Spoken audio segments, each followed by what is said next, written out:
Trečia pamoka – stiklas. Šioje pamokoje apžvelgsime keletą stiklo rūšių. Tai yra stiklas skaidrus. Tai yra stiklas, kuris turi kažkokią tonalę spalvą žalią šiuo atveju.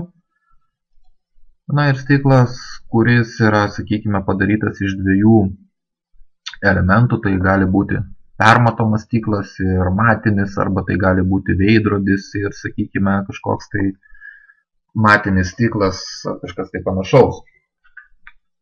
Taigi, pirmas elementas, kurį mes kursime, tai yra stiklas, kuris yra absoliučiai skaidrus. Šitoje vietoje mes naudosime sceną, kurią buvom sukūrę prieš tai. Renkuosi projekciją top. Šiek tiek patvarkysime šviesų nustatymus, renkuosi šviesą pirmąją. Ir pakeičiu jos options grafoje, uždedu varnelę Effect Reflections. Ta patį atlieku su antrąja šviesa. Tai darau dėl to, kad atspindžiai geriau, gražiau, tai yra geriau šiuo atveju matytųsi ant stiklo, kad jisai vizualiai dabar būtų ryškesnis. Jeigu tai reikėtų daryti, ta prasme, kad realioje scenoje, tai šitos nustatymus aš nuimčiau. Taigi renkuosi Get Material, įsijungęs Material Editor.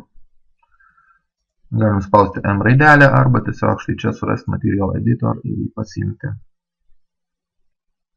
Material, Get Material, dirbsime su Variai MTL medžiaga.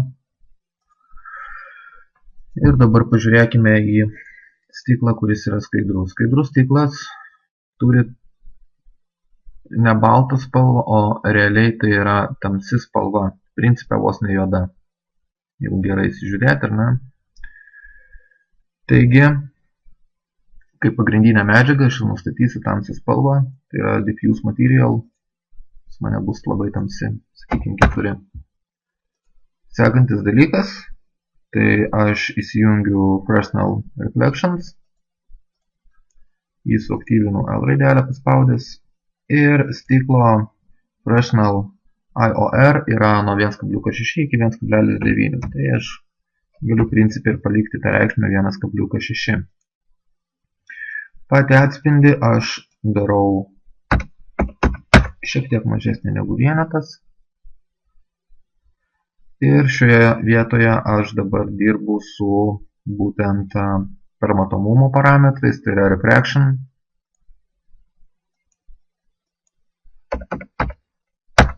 – 230. Šitą vietą lieka tas pats. Šitą vietą suvienodinam glosinės parametrą. Būtinai yra parenkama ir dedama varnelė prie Effect Shadows. Tai yra, kad šešėlis persimatytų, eitų kiaurai medžiagą. Na ir dabar galim pažiūrėti į stiklą ir pamatyti, kad jis turi šiokią tokią faktūrą. Tai yra, kad išgauti šią faktūrą aš naudosiu tokią medžiagą kaip noise. Tiesiog parodysiu dabar, kaip jisai atrodo realiai. Materials, Get Materials ir renkuosi būtent nestandartinius materials, standartinius maps. Renkuosi noise. Atidarau jo langelį. Padarau didesnį. Ir matot, jisai toks pakankamai išplaukęs visas vaizdas. Aš jį galiu pamažinti. Tai yra 10, tai yra, sakykime, reikšmė 5, jis dar susmulkėja. Reikšmė, tarkim, 2, dar labiau susmulkėja ir taip toliau. Tai vadinasi, aš naudosiu smulkų kažkokį tai noise kaip bumpą. Pasirenku bumpą. Renkuosi šitoje vietoje tada noise. Mažinu jų reikšmę iki 2, tarkim.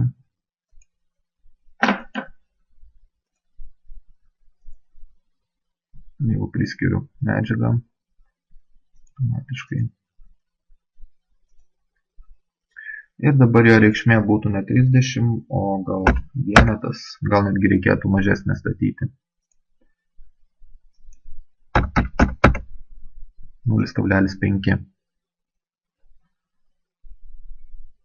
Būtų tokie pagrindiniai nustatymai ir pasidarau greitą testą. Taip. Ir gaunu permatomą stiklą.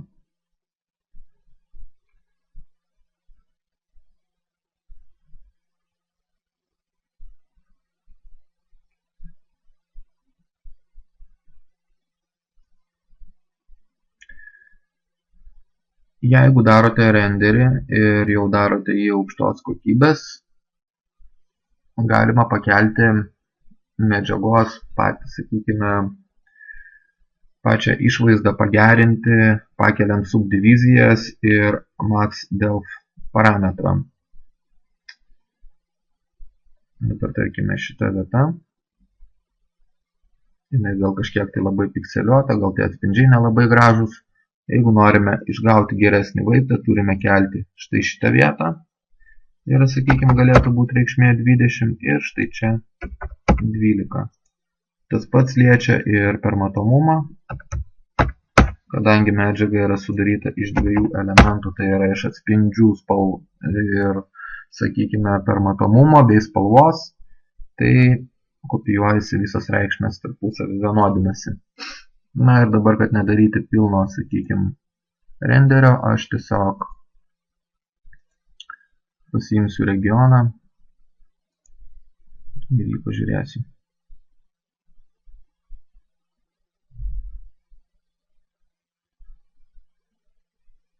Vėlgi pas mane paveikslėlio kokybė yra nedidelė, tai yra 300 ant 240 pikselių, tai principė ta kokybė labai gražiai ir nesimatys. Jeigu tai būtų kokie 1500 ant 1500 pikselio, tada taip visos smulkios detalės matytųsi pakankamai tvarkingai, gražiai ir gerai.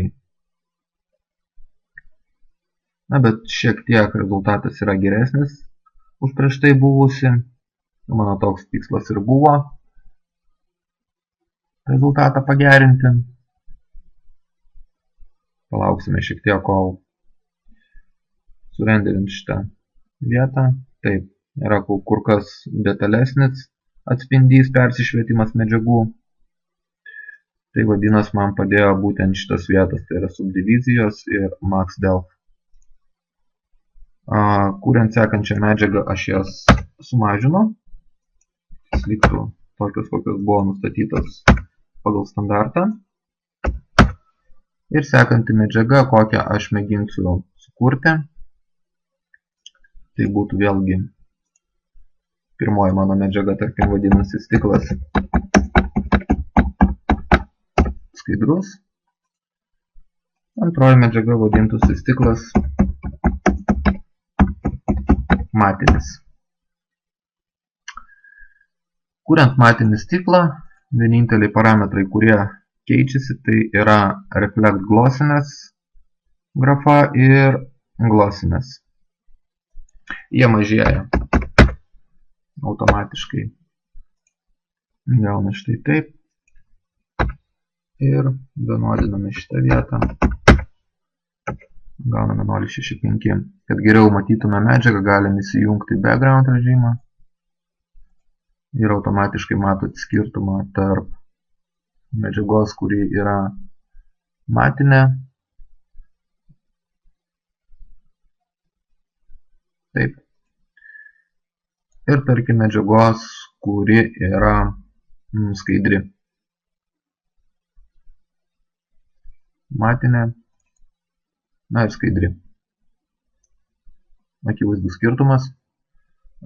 Toks pats skirtumas bus, kai ją ir pritaikysime objektui. Gal darau greitą testą.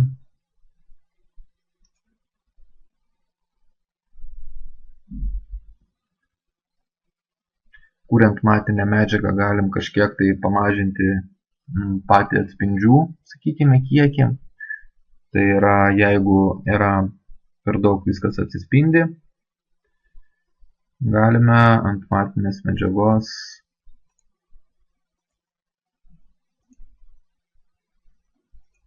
pamažinti reflect reikšmę, kurios aš nebuvau realiai netgi ko gero tvarkęs, labai keista, turėjau tvarkyti.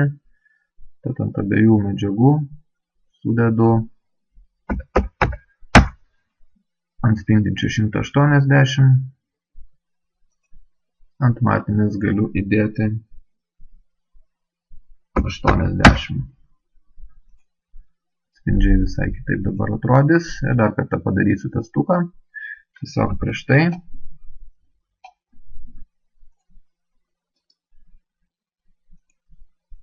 noriu šiek tiek pamažinti savo figūrą ir padaryti taip, kad matyčiau jas kelias, kad galėčiau lyginti.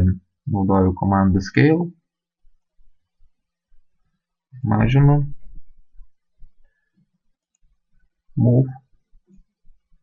Patraukiu. Ir pasidarau šalia kopiją. Galbūt dar vieną kopiją.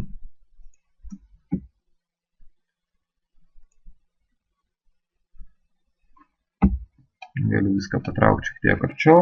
Raidelė nuima gridą. F3. Vaizdas permatomas. Traukiu viską šiek tiek arčiau.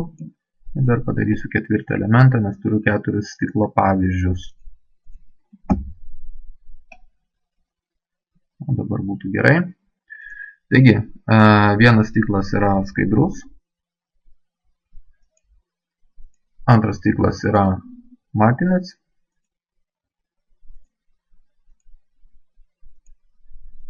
Įsijungiu regioną.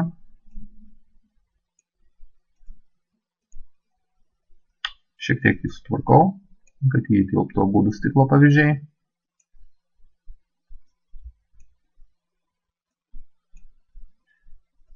Ir render.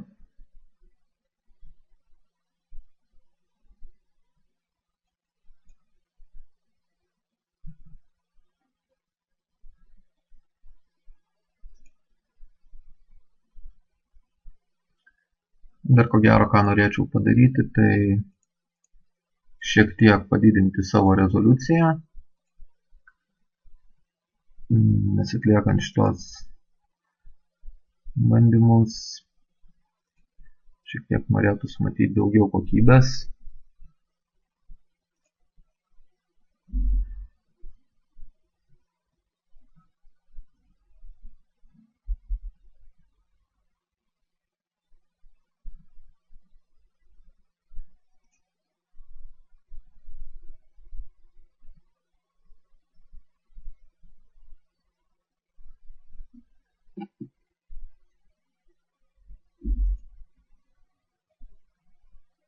Skaidrus stiklas pradeda ryškėti ir šalia yra matinis pavyzdys. Tonaliai visiškai skiriasi, permatomumas yra tas pats, tačiau būtent atspindžiai ir suteikia jam viso to matiškumo.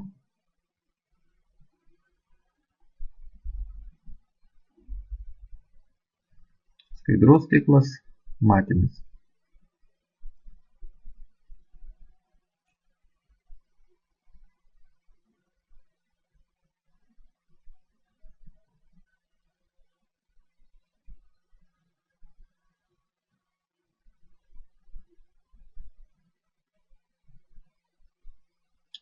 Vėlgi, kad išvengti štai šitų netvarkingų dalykų, reikia kelti subdivizijų skaičių, reikia aukštesnį statyti kokybę Iridiant map'e ir light cache reikia taip pat didinti, norint gauti geresnę kokybę. Sekantis stiklo pavyzdys. Sekanti medžiaga būtų stiklas, kuris yra, sakykime, panašus į štai šį pavyzdį. Tai yra žalsvas stiklas.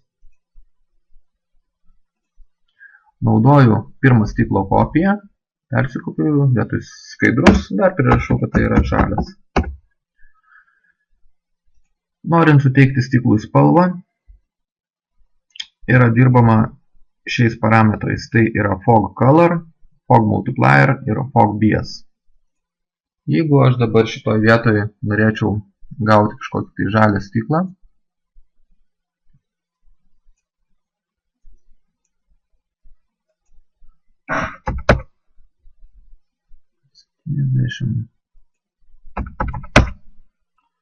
gal tamsesnis kažkiek jis galėtų būti.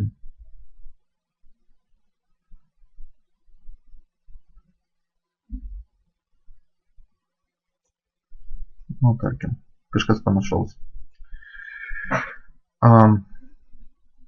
Pirmas dalykas, iš karto pasidarysiu test renderį, kad pamatyti, kaip atrodo be jokių papildomų nustatymų. Tai yra šitoje vietoje dabar turiu fog multiplier vienetą, fog bias yra 0,0, turiu diffuse spalvą, kuri, sakykime, yra 4. Pasižiūrėjus, na ir matau, kad yra juodų tokių pilkšvų vietų. Tai gal šiek tiek aš ją pašviesinu ir spaudžiu render.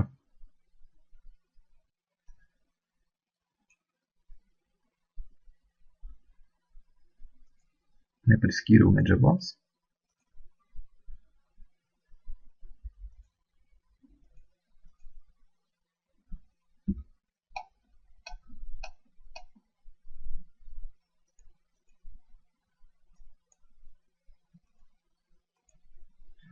Pasirenku objektą, priskiriu medžiagą.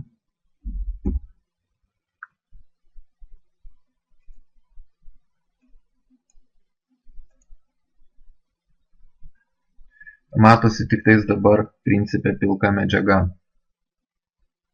Vadinasi, man reikia atlikti tam tikras korekcijas tam tikras ir koreguosiu būtent fog multiplier, tai yra nuo vieneto, pakeisiu ją į 0,05 ir vėl paspausiu render.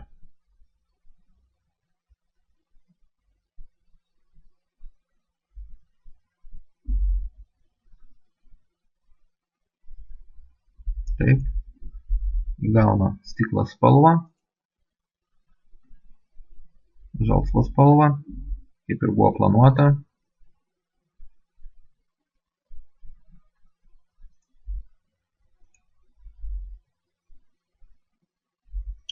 Galima šitoj vietoj mėginti dar pakelti štai šį parametrą, pamažinti.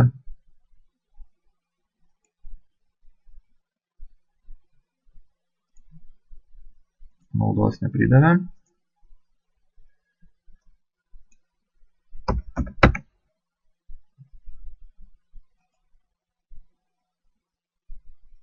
Gaunu didesnį kontrastą, mažindamas štai šitą reikšmę. Tas kontrastas man šioje vietoje nelabai nauda. Tai aš jį tiesiog palieku 0. Na, šitoje vietoje gal pakeisiu 0,006.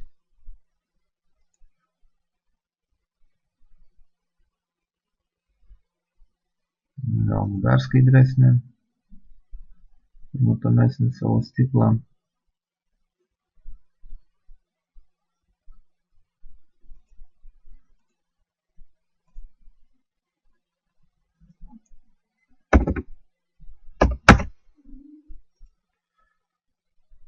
Dar keičiu reikšmę ir dabar principe labai panašu į tai, kas turėtų arba galėtų būti.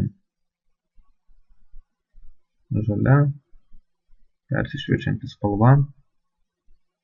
Tose vietose, kur yra lenkimai, nėra blizgių vietų, persipina netgi kelios spalvos.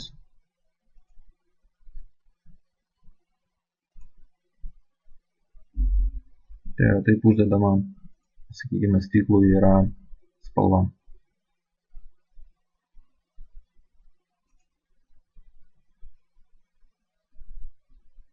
Vėlgi yra vaizdas pakankamai nedailus, nes yra nedidelė rezoliucija, yra Iridiant mapas nustatytas low, yra light cache žemas padarytas, todėl viskas taip ir atrodo. Paskutinis dalykas, tai yra, pamėginsim padaryti kažką tai panašaus.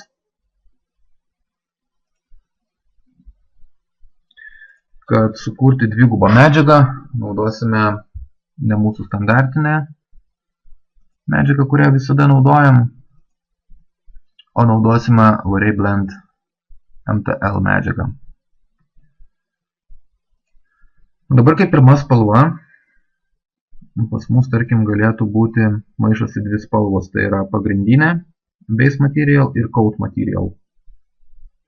Yra dar blend amount, tai yra persikeitimo skaičius, arba galima naudoti juodai baltą paveikslėlį, kad juodą spalvą paimtų viena medžiaga, o ant sakykime, baltos spalvos išryškėtų kita. Na, mes taip ir padarysime. Tai yra naudosime stiklas matinis ir, tarkime, panaudosime iš prieš tai sukurtų plastikų gal kažką.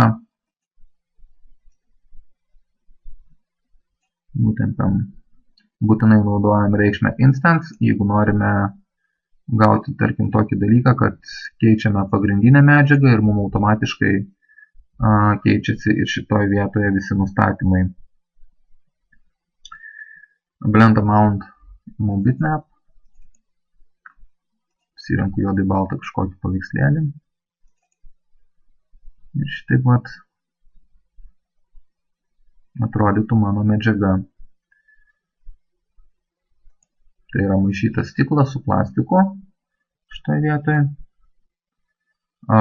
Galiu mažinti styling reikšmę. Tai yra keldamas mažinu savo tiesiog išdėstymą ornamento, jį suspaudžiu. Na ir priskirsiu jį būtent šitame trečiam variantui.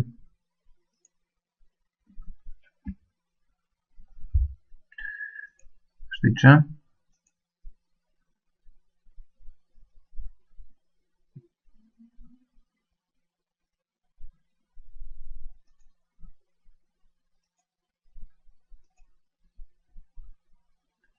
Ir vėlgi pamėginsiu uždėti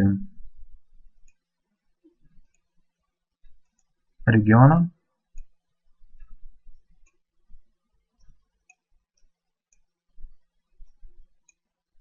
Kad dirbtų būtent tik tai ta vieta, kuri man yra reikalinga.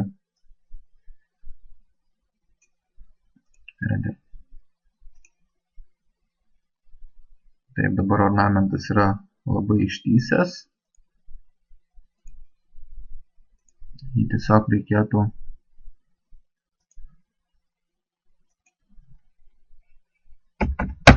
šiek tiek suspausti. Jeigu gerai įsižiūrėsite, matosi būtent visas ornamentas, taip kaip jisai atrodo ant daikto. Yra 2.12 ir mėginu dar kartelį atlikti renderį. Va, kas gražiau. Dabar jisai susitvarko, susistato.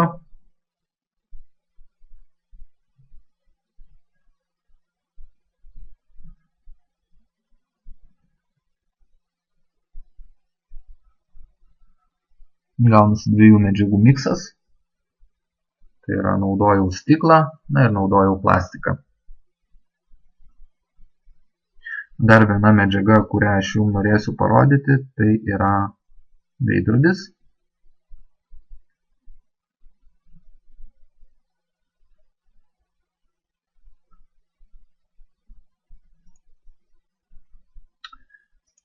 Veidrodį kūrėme panašiai kaip stiklą.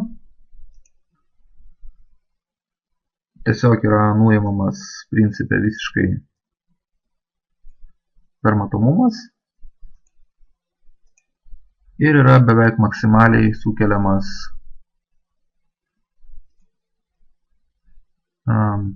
blizgumas daikto, atspindėjimas.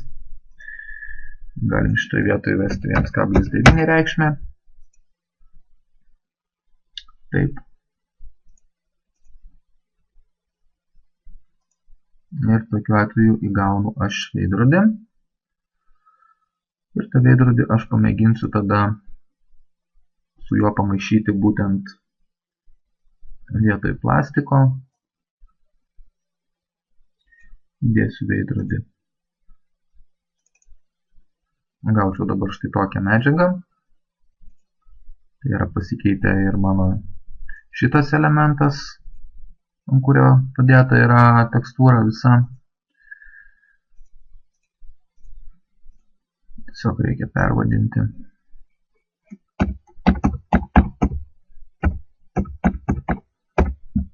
Tai yra veidrodis. Tai yra dviejų spalvų medžiaga. Ir turime stiklas, kuris yra žalias. Stiklą turime matinį ir stiklą turime skaidrų. Dabar padarysime visų jų galutinį renderį. Galiu kažkiek tai pažaisti su parametrais. Tai yra, šiek tiek padidinsiu light cache.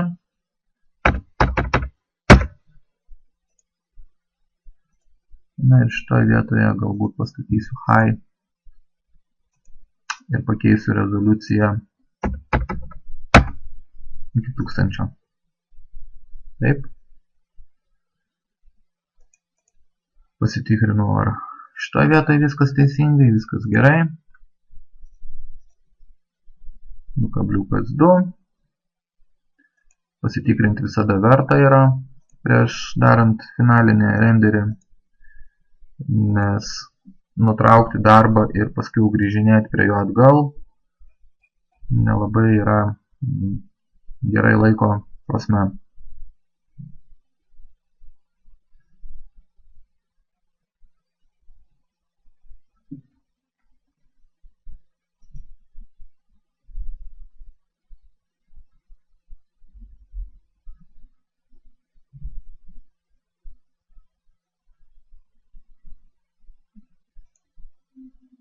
Šiek tiek reikia pakoreguoti veidrodį.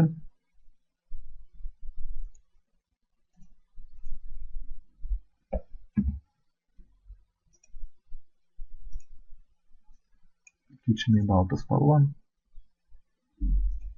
Reflect. Nusiemam varnelę nuo štai šitos vietos. Ir dar kartelį render.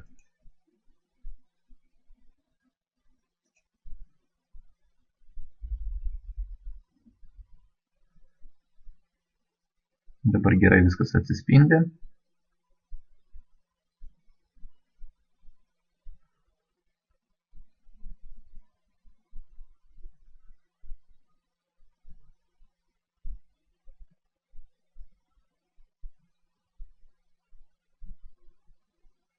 Stiklas skaidrus, stiklas matinis, stiklas žalias.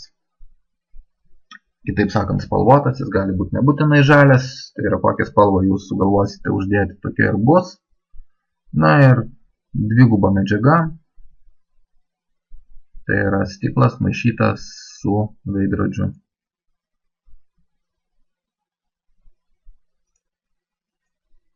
Pakėlus grafinę visą rezoliuciją, renderingas vyksta lėčiau, tačiau gauname geresnę kokybę.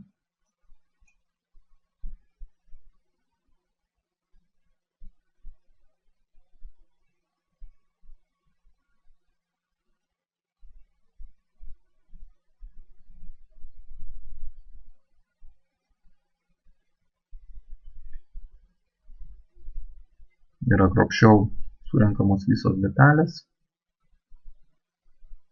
Daugiau dėmesio yra skiriama šviesos skaičiavimui, kompiuteris daugiau skiria. Na, yra kur kas didesnis apkrovimas ir procesoriui. Ir didesnis apkrovimas būtent RAM-ui.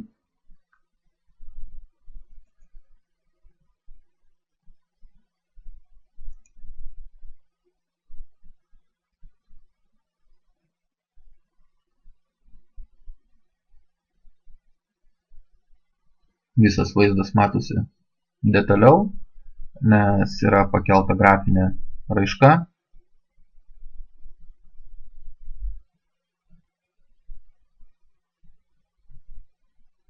Tačiau jeigu tai būtų absoliučiai geros kokybės darbas, tai reikėtų dar dirbti su parametrais, kurie yra štai šioje vietoje. Tai yra reikėtų kelti subdivizijas medžiagos, reikėtų kelti max-delf parametrą, kad stiklas atrodytų 100% gerai. Kaip testiniam renderiui, šitų nustatymų, kuriuo yra dabar uždėti, labai kaip ir užtenka. Išryškėja gražiau visos linijos.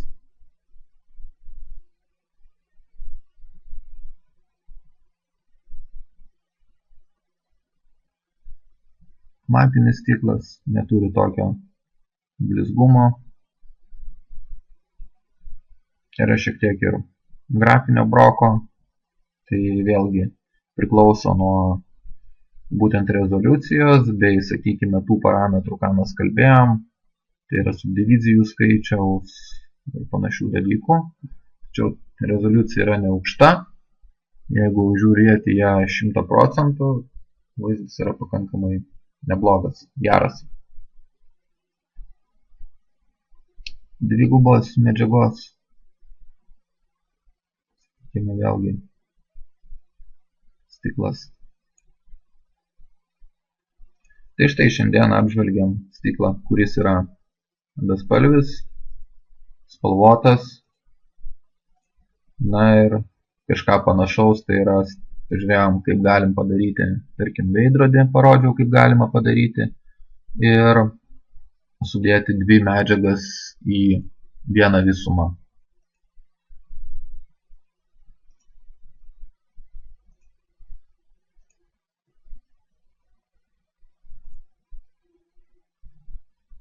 Visada galima matyti, kaip dirba kompiuteris, tai yra kokią turime grafinę, sakykime, išraišką,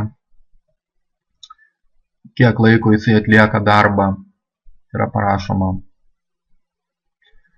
Jeigu tai yra animacija, tai arba kažkoks sudėtingas sprendimas, tai galim matyti frame skaičiuje.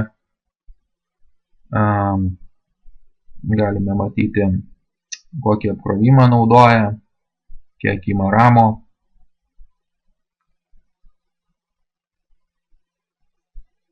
Kaip skaičiuoja taipogi šviesą.